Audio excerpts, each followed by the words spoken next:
750, कहने को तो सरकार को तो कुछ भी नहीं 750, लेकिन हमारे लिए जिसका बच्चा चले गया, जिसका पिता चले गया, जिसका दादा चले गया, उससे पूछ के देखो कितने होती है जान की कीमत।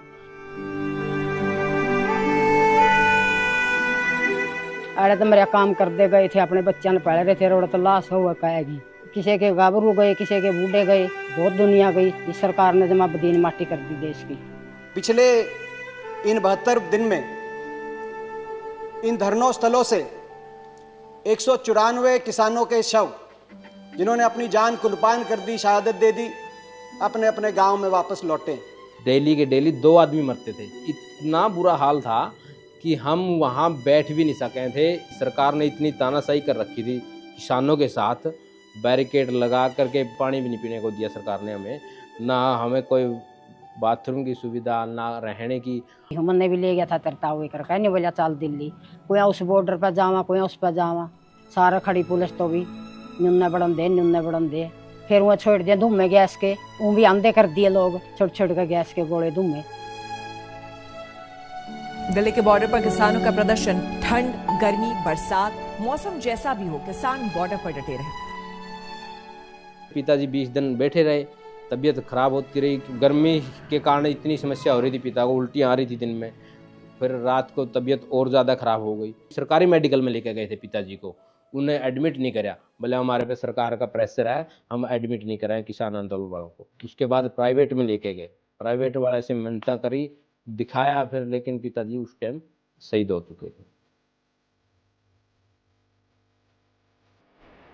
मेरा नाम सुरेंद्र है। मेरे पिताजी का नाम श्री किताब सिंह चहल है, जो कि किसान आंदोलन में गुजर चुके हैं। मेरे मित्रों तो डॉक्टर को नहीं बेटा, यहाँ मेरे बच्चे एक और बेजाय इसका आदमी मेंटल हो गया, ये किसी कर्जे कटा रखे तो कर्जा है, हमारे पापे पढ़ लाए रहे, अब दो मारे कर क्या के देवा, वो तो अपना आप उथल कर लेंदा, सीढ़ी रखदा, खेती करदा, कौन करदा, बच्चे अपना खेती बन गई, ये वो खेती सारे मरदे, अपने के करना, पानी पी ला, सूखी रोटी खा ला, मर गया दे हो गया दे सही, तबला थोड़े होने दे जो पिछड़िया का के बना के कि में चाहे तो उनके बड़का ने नौकरी दे दो, फिर भी ठीक रोजगार हो जगर में, भाई उनके बच्चे ले लिए, कुछ करे तो को नहीं। Protesting farmers say nothing less than a total repeal of the 3 Farm Acts would be acceptable, and they will continue to sit in protest for as long as needed. BJP ने वो 2-3 कानून लेके आए थे, उसके कारण लोगों का बहुत नुकसान हो रहा था, ना ही फसलें बिक रही थी। उस टाइम हमारी भी फसल थी जो नहीं खरीदी गई। जो ये 3 काले कानून लेकर आ रही थी, इससे हमारे को मरना ही पड़ रहा था। पिछले 10 सालों की बात कर लो भाई, नुकसान ही है खेती में। 13 में हमें धान बेची थी 4,500 रुपये, और उसके बाद बेच रहे हम 2,000-3,000 रुपये। खाद के भी दाम बढ़ा दिए, दवाइयों के भी दाम बढ़ा दिए, जीएसटी पे जीएसटी लगा दिया, आमदनी 10% भी नहीं बढ़ रही। मतलब इतना खर्चा हो गया, फसल के ऊपर कुछ नहीं बचता खेती में। सरकार की तरफ से आ रहा है 80,000 रुपये, लेकिन जमीन की कीमत 15 लाख, 15 से 20 लाख रुपए। 80,000 में बैंक रोक के बैठ जाता तो किसान कहाँ जाएगा? फिर किसान सोचता तो ये है कि भाई अपनी जमीन गिरवी रख के बैंकों में कर्जा लेके और फसल तैयार कर लें। उनके ऊपर कर्जा हैवी होता जा रहा है, क्योंकि फसल हो नहीं रही, उसके ऊपर ब्याज पे ब्याज। एक साइड से बैंक तंग करता है, एक साइड से आड़ती तंग करता है। किसान सारे रास्ते बंद हो जाए, सरकार की नाकामी है, तब जाकर के आत्महत्या करता है।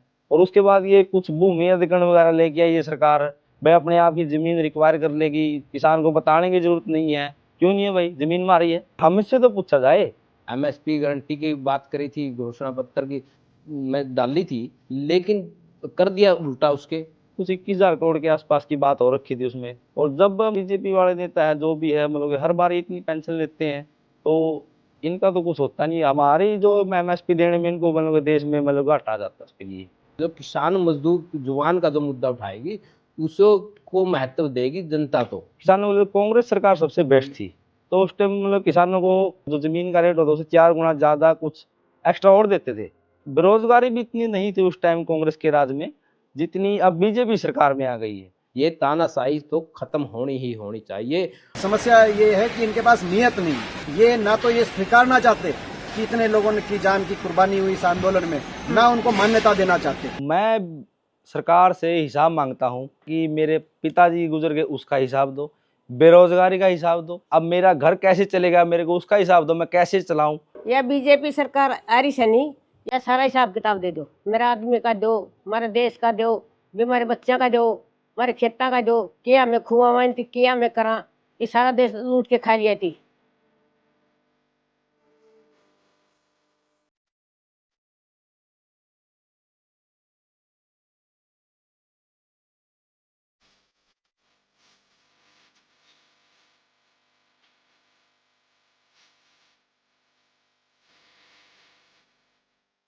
पर खुदा